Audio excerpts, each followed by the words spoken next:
जिला मोतिहारी में पड़े बड़ी पावन धमवा सब जानिला।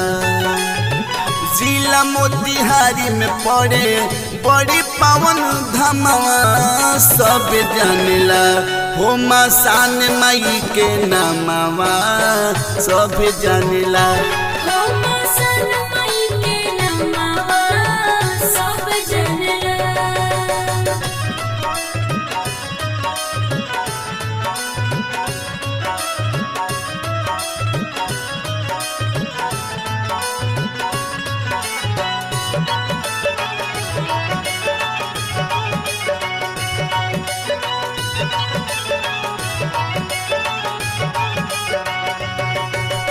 दूर दूर के भगताया के सिसवाया पंचुकावे।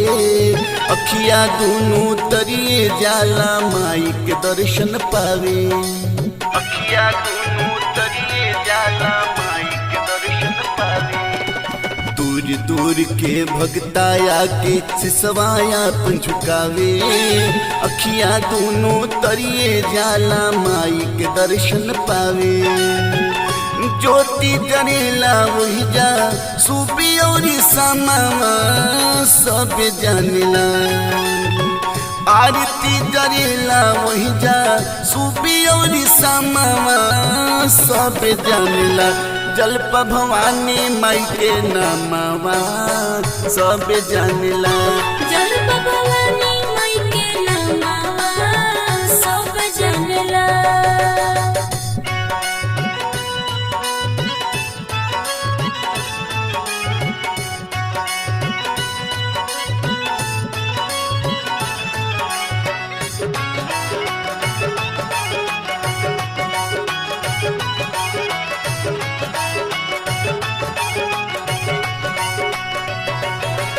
लाल चुनरिया ओढ़ के प्रफुल्ल माई भजनिया गावे।